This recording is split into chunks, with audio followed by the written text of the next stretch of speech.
O prasidėjo transliacija ir iš karto LNK užtikom. Šiai dienai šita tema yra aktuali. Apklausa, kuri yra vykdoma, tai aiškiai parodė, kad Lietuvos žmonės nenori dalyvauti kariniam konflikte, nenori siųsti savo žmonių, vaikų, sūnų, tėvų į žūtį. Ir šiandien dienai ši byla, aš manau, jau bus peržiūrima kitaip visuomenėje. Jinai bus kitaip traktuojama, nes geros kaiminystės forumas, pasekoje, ko mes ir esame teisiami, vis tik tai turėjo savo itin teigiamą visuomeninę programą. Visuomeninė, tai yra kultūriniai, ekonominiai ryšiai, ypatingai būtini taikių santykių plėtojimui. Jūsų kolega Valerijus Ivanovas nespėjo, nepateikė dokumentų dėl apskundimo, dėl jo įsiuntimo iš Lietuvos. Kaip tą vertinat? Kodėl vėl kalbėjot su juo? Kaip jūs... Aš manau, kad jis viską spėjo, jie viską pateikė, nes mūsų spauda kartais mėgsta parašyti kažką tai tokio, kad wow, žiūrėkit, kažkas įvyko. Tai teismas jau nusprendė viskas. Tai teismas nusprendė, bet tai ar galima nuspręsti žmogaus likimą vien dėl to, kad jis jums nepatinka. Mes skaitom, kad šiai dienai teismai neatlieka savo tikrųjų funkcijų ir tai yra teismai, kurių sprendimai yra labai abejotini, teismai, kurie turi vykdyti užsakomosios galios norus ir manom, kad ateis laikas ir turės šitie būti sprendimai panaikinti. Valerijus Ivanovas gaus tikrai labai didelę kompensaciją, nes šis žmogus nieko prieš įstatymą nepadarė. Jis neneigė sausio 13 įvykių, neneigė sausio 13 aukų, kaip ir aš tame mūsų interviu. Mes tiesiog pasakėme, kad mums yra labai daug klausimų. Neatsakytų klausimų ir ne tik man, ir daugeliu Lietuvos gyventojų, ypač tie, kurie liudijo sausio 13 byloje. Yra, suprantat, ir žmonių, kurie nepabijojo pasakyti, bet vėliau jų niekas nekvietė. Yra žmonės, kurie matė savo akimis snaiperius ant stogų. Ir tai yra neatsakyti klausimai. Žmonės nežino, kieno tai buvo snaiperiai. Kai jie lipo ant tų daugiabučių prieš televizijos bokštą, yra liudininkai, kurie paskambino ir pasakė, aš gyvenu tame name, vaikeli, aš nenoriu mirti su ta nuodėme. Mes nežinojom, kieno ten tie snaiperiai su kaukėmis, mes jautėmės neramiai. Apie tai ir buvo kalbama laidoje. O kaip jūs jaučiatės fiziškai? Fiziškai kaip aš jaučiuosi? Kai prieš mane ir geros kaiminystės forumą tiek metų, jau eilę metų vykdomas politinis mobingas, užsakomasis politinis mobingas, kada ponas Kasčiūnas, ponas Žalimas užimdami pareigas, turi teisę prieš metus, prieš pusantrų, prieš 2 jau tiesiog besti pirštų ir pasakyti, kad juos reikia teisti. Ponas Anušauskas... Aš dėl ko klausiu, nes ponas Juraitis įtarė, kad jūs nuodija. Čia mes šitos temos neliesime šiandien. Kodėl? Tai yra mano asmeninė privati tema ir šiandien apie tai mes nekalbėsim. O tai jūs gal galit pasakyti, kodėl manot, kad ponia Erika yra nuodijama? Šiandien mes tos temos neliesime, šiandien mes kalbam apie teismą. Ir kai mes turėsime dokumentus... Man neleidžia pasakyti ir aš klausysiu, gerbdamas jo nuomonę, nekomentuosiu. Bet mes darom kai kurios žingsnius, kad patvirtinti arba paneigtą versiją. O kodėl ta versija? Mes toliau nieko nesakome, viskas. Tai yra uždara asmeninė tema, viskas. Bet mes grįžtam prie pono Anušausko, jis atsistatydino. Bet tai buvo žmogus, kuris pasakė, kad geros kaiminystės forumas laikosi konstitucijos, laikosi įstatymų ir jie neperžengia raudonų linijų. Ir ką tuomet pasakė ponas Žalimas, o mes sugalvosim, mums užteks fantazijos priimti įstatymą, kuris juos įdės į tokius rėmus. Ir suprantat, dalinai tas įstatymas jau veikia atbulinė data. Pone Juraitį, jūs dar norim pakalbinti. Aš dar vieną klausimą ir Gerikai turiu. Dabar paskui gerai. Kaip jūs vertinat, kad ponui Ivanovui nuteks išvažiuoti į Rusiją? Labai blogai vertinu. Čia yra vienas iškiliausių, vienas šviesiausių Lietuvos asmenybių. Ir pavyzdžiui, aš esu irgi, ta prasme, pavyzdys, kaip smegenys veikia skirtingai, kai pastovią informaciją vieną kryptę pateikia. Taigi, aš iki šios bylos buvau veikiamas lygiai taip pat ir kiti žmonės žiniasklaidos. Ir kai nesigilinė į tos reikalus, tai galvoju, kad tiki tuo, ką sakom. Kad Ivanovas štai jedinstvo ten priešas Lietuvos, jis vienas didžiausių Lietuvos patriotų, nukentėjęs vien už tai, kad turėjo nuoseklę savo politinę nuostatą. Tai yra, jis galvojo, kad klaida išėjimas iš TSRS. Na tai žmogaus politinė nuomonė, už ką tarp kitko ir visi kiti kompartijos vadovai uždraustos paskui sėdėjo kalėjime. Burokevičius, Jermalavičius, Kolelis. Taip, kad čia yra politinės pažiūros, už ką jisai buvo jau nuteistas ir dabar nuosekliai to pažiūrų laikosi ir už tai jam greičiausiai teks atsisveikinti su Lietuva. Aš labai apgailestauju. Gal važiuosit lankyti?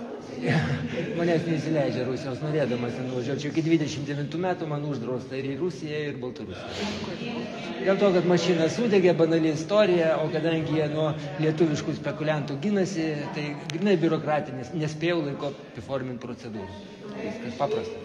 Gal dabar galit pasakyti, kuo skundžiasi Erika Švenčionienė ir kodėl manot, kad jį nuodijama? Gerbdamas jos nuomonę, nekomentuosiu, bet mes darom kai kurios žingsnius, kad arba patvirtinti, arba paneigti versiją. Ar panašus simptomai, nežinau, čia kalbam apie tos Havanos sindromus visokius? Per mažai informacijos ir vėlgi nekomentuosiu. Gerbdamas Erikos Švenčionienės prašymą ir nuomonę. Dėkuoju. Prašau. Erika.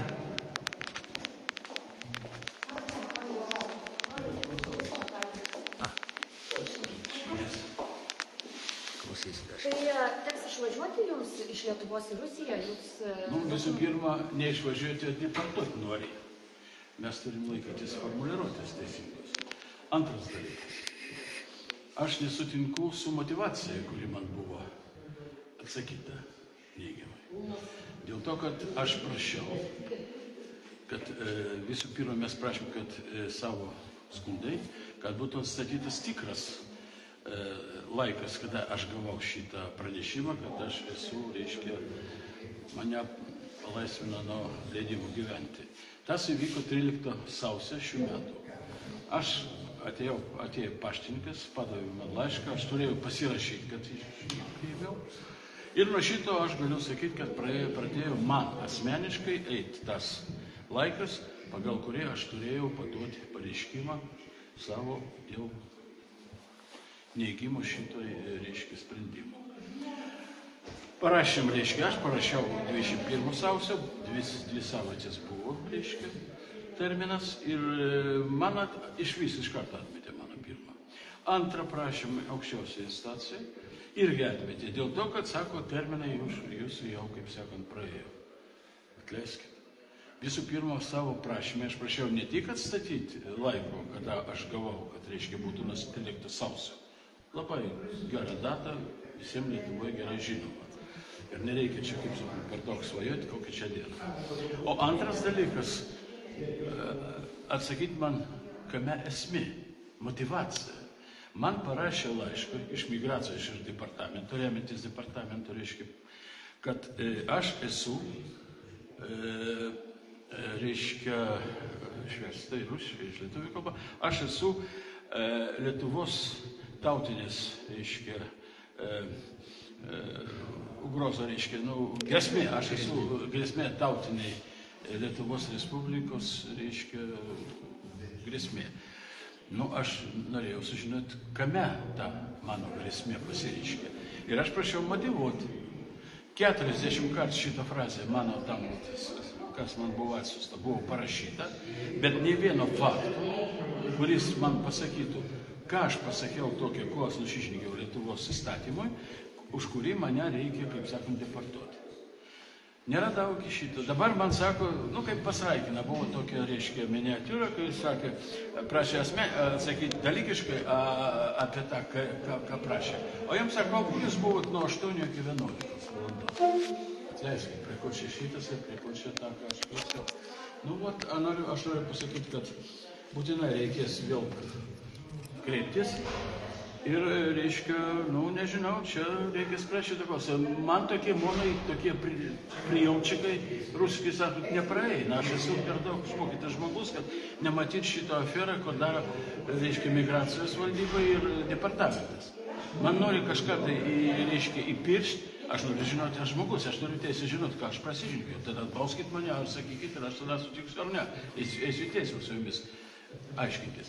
Bet man nori dabar pasakyti, kad jūs terminas. Kaip gali terminas nebūti, kai aš 13 sausio pasirašiau, kad aš gavau. O ką ten rašo ant stulpo, ar kažneka ir jūsų LRT, ir kiti, žinot, sakos, atskrenda šitie žaliukai kažkur tai iš ten. Čia LNK. Tai dabar, kai pasibaigs, vis tiek turi pasibaigti pirmiau šitie teismai. Bet tada jūs turite kur Rusijoje gyventi? Kur jūs tam važiuojate? Aš turiu gyventi čia, aš kaunietis grynas. Tapau užsieniečiu dėl to, kad mane, kai išvežė per pirmą mano reiškia, areštą į Šiaulius, mane ten sukapojo taip, kad aš buvau mėlynas mėnesį, gulėjau sančiastį. Mama atvažiavo, kas su tavimi, aš sakau, aš čia neišeisiu. Padaryk ką nors, gal užeik ambasadą, gal man tos, reiškia, pilietybė Rusijos tada jau. Padarė ir pradėjo mane stebėti. Ir aš sėdžiu prieš jūs gyvas ir šneku su jumis. Aš žinau, kas būtų kitaip. Bet Rusijoje ar turite kur gyventi? Pas mane Rusijoje nėra priešų. Kaip nors, reiškia, kai atvažiuoju, man visada yra kur gyventi, su kuo aš bendrauju, su kuo mes gražiai praleidžiam laiką, ekskursijos ir visi kiti, tai kad Rusijos mane nebauskit. Tai rūpesčių ten neturėsit? Kas? Rūpesčių gyventi ten neturėsit? Aš sakau, aš kol kas nesiruošiu, reiškia, bėgti iš Lietuvos. Bet ten yra galutinis iš mano tėvynės Lietuvos, iš mano Kauno, iš mano, kur mano tėvai guli kapuose ir visa kita. Aš čia gimiau. Aš rusų, reiškia, žmogus Lietuvos tautos. Nu kaip jūs galite? Čiagi Lietuvoje rusų visada buvo ir Lietuva prasidėjo nuo rusų kaip tik. Jaroslavas Išmintingasis padarė šitą pirmą sostinę Lietuvą 1308 metais. Vilnių padarė. Ir po pirmus kunigus nuo Gediminučius buvo iš šitų Riurikų. Jūs šito nežinot, aš tai mokslo dar. Vilnių tikrai ne. Rusai padarė. Žiūrėkit, jūs sakote, nesiruošite dabar bėgti iš Lietuvos, ar lauksite? Aš nebėgu, aš niekur nebėgu, mane nori išgrūti. Nu taip, bet yra įsigaliojęs sprendimas, kad jūs turite išvykti iš Lietuvos. Kol kas aš manau, kad nelabai įsigaliojęs dėl to, kad... O ką jūs darysit, kur skutės? Aš sakiau jums, kad aš turiu dar kartą kreiptis, pasitarsim su advokatu, rasim formą ir kreipsimės, rasim kur kreiptis, kaip... Dar kartą į teismą. Žiūrėsim, ne į teismo administracinį kokį teismą, o paskui žiūrėsim, aš negalim sakyti, čia tokia painiava eina juridinė dėl manęs. Visų pirma, aš čia gimiau, aš kaunietis, aš šneku su jumis tautinė kalba. Ir už ką mane griūti? Ką aš pasakiau tokį? Pasakykit, ką aš padariau? Ką sumušiau? Bombą padėjau prie rezidentūros, prie Landsbergio šitą atstovybę čia. Ne, aš šito neužsiimu, pas mane kultūrinis gyvenimas. Aš filosofas, istorikas. Man yra ką veikti. O jūs užsiimkite savo politiką, bet nekiškit mane į šitą reikalą. Ir nebandykit iš mane daryti idiotų. Aš ne idiotas. Jeigu pas jūs yra žmonės neatsakingi, tai tegu jie gydėsi, o man tai tikrai jų nieko bijoti. Aš laikysiu savo poziciją. Ir pats neišvažiuosite, ar ne? O kodėl aš turiu išvažiuoti? Čia mano namai, čia mano šeima, mano visi giminaičiai, lietuviai, rusai. Nu, kodėl aš čia galiu? Tai jūs turės prievartą išvežti? Kas? Prievartą turės išvežti jūs, taip? Kas? Jėga prievarta, jeigu jūs... Nu, ateis gal automačiai, kaip pasakysime, mane į mašiną, mane jau vežė, kai Paleiskį padarė kratą, pasadino į mašiną, du automačiai, 3 stovė aplink, į mašiną ir pirmin, į KPZ. Važiavau, praleidau vieną parą, paskui kitą dieną išleidau, sako, nu neradom nieko šnipiško pastatyti. Dėl šnipinėjimų. Rado mano filosofinius darbus, mano istorinius darbus. Atimėt mane fleškę, kur yra viskas, tie mano archyviniai dokumentai. Nu ir ką? Kur aš tą tyriau, reiškia, sausio įvykius. Aš jį labai gerai tyriau šitą viską. Puikiai žinau, kas tas buvo. Ir man šitų dalykų nepakabinsit. Aš jau galiu jūs pasakyti, bet aš nenoriu žinoti. Tiesiog, kaip mirė Loreta, Varkšelė, kaip kiti buvo sušaudyti, kodėl šaudė mirusius kūnus po 5-6 kartus, 7. Šimulionį 7 pulkus turėjo iš visų pusių. Kaip čia gali žmogų užmušti ir paskui, kad jį būtų tiek kulkų, kad jeigu vėl vieną kulką iš širdį pateko, žmogus krenta ir viskas. Aš jaunystėje dirbau greitoje pagalboje, Kaune, norėjau būti mediku. Kardiologinėse ir, reiškia, šito gaivinimo brigadose. Aš mačiau, kaip žmonės miršta. Jau daug kur gimdėvės priėmiau, padėjau vienai lietuvaitė pagimdyti labai gerą berniuką. Viską aš dariau, aš daug žinau, patikai, jau daugiau gyvenimo, kad tai jau. Kiek jums dabar grėsia kalėjimo priminti? Kas? Aš nežinau, kiek man grėsia, aš nežinau, kas čia bus, čia cirkas eina kažkoks. Mes paprastai nei Erika, nei aš, nei niekas iš mūsų nesupranta, ko mes esam kalti prieš Lietuvą. Pone Eriko, jums kiek grėsia? Mes nesidomim. Mes ateinam į spektaklį. Tikitės būti išteisinti? Kaip supras tikitės. Mes ne tik, kad būsim išteisinti, bet aš manau, kažkas turės prisimti atsakomybę už šitą cirką, už žmonių klaidinimą. Kažkam tai juk yra naudinga. Kažkam yra labai naudinga. Va čia yra priešai ir jeigu jų nebus, tai galėtų apžydinti, išvydinti. Čia rojus kitą dieną. Taip, kitą dieną. Tai jeigu tokia rojaus kaina, tai tada mes sutinkam. Pone Kazimierai, gal jūs žinot, kiek gresia? Iki 7 metų, šiaip jau maksimaliai, bet minimaliai 2 metai. Tai mažiau gali duoti neišskirtiniam, nelabai įsigilinau, bet nuo 2 iki 7. Kazimierai, o už ką? Bent tu supranti už ką? Man asmeniškai. Ne, už ką duos? Už tiesioginę žurnalistinę veiklą. Už tiesioginį darbą. Tai tu nors ką nors supranti, aš tai nieko nesuprantu. Bet aš tavęs norėjau paklausti. Na, taip. Tarkim, žurnalistų etikos inspektoriai ir apskritai baudžiamoje šitoje byloje rašoma, kad Erika Švenčionienė skleidė pramanus, o šiandien Lukaso straipsnis pasirodė. Čia vieną tik epizodą paimu. Lukaso straipsnis, nuolatinio apžvalgininko iš Amerikos, kur sako, kad jeigu Ukraina pralaimės, tai NATO pralaimės ir vakarai karą prieš Rusiją. Vadinasi, dabar mes kariauname kartu su NATO prieš Rusiją. O už tą pačią frazę esat kaltinama. Kaip į tai žiūrit? Tai žiūrime tai, kad nežiūrint visko, kaip mes žiūrim, tiesa, anksčiau ar vėliau jinai išlenda, triumfuoja. Dabar kuo vis daugiau žmonių kalba jau atvirai, kalba atvirų tekstų, kad visas karas, ekonominis karas yra beprotybė, kad visas karas vyksta dėl naujo pasaulio pasidalinimo, dėl pelno. Ir tai yra politika, kurioje dalyvauja paprasti žmonės ir moka savo vaikų krauju. Tai šitą jau kalba viso pasaulio žurnalistai, viso pasaulio šviesioji žiniasklaida apie tai kalba. Ir kažkodėl mes pamirštam, kas dedasi Palestinoje. Ten yra daug baisių.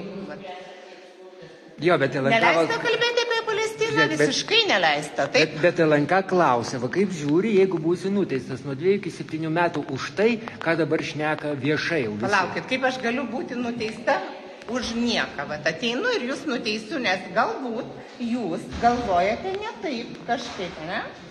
Vat atsiras toksai žmogus, kuris parašys skundą ir sakys, vat LNK, šitą graži panelė, jinai kažką netaip galvojo, kalbindama Švenčionienę. Tikriausiai jinai turi blogų ketinimų prieš valstybę. Jūs sutiksit su tokiu kaltinimu? Žinodama, kad esat bejėgė kažką pakeisti. Paklausiau, o kaip jūs jaučiatės tada, jeigu taip būtų analogiška situacija, ką sako Erika?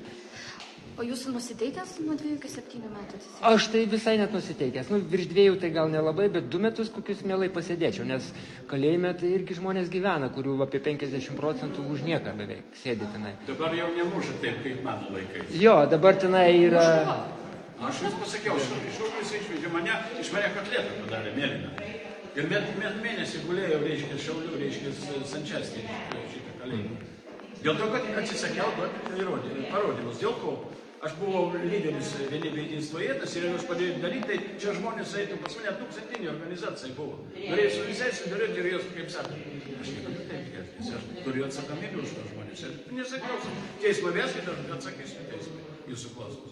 Nu, tada man jau susitau. O kalėjimą iš tikrųjų vertinčiau kaip politinės brandos tokia mokykla, asmenybės tokia brandos mokykla.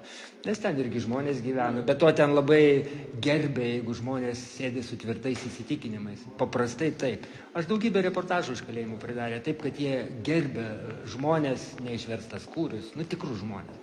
Taip, kad anikiek nebijau kalėjimų. Stiprų žmonės tam gerbė, teisingai sako. Prašom. Tai ir aš baigsiu dabar. Kur galas.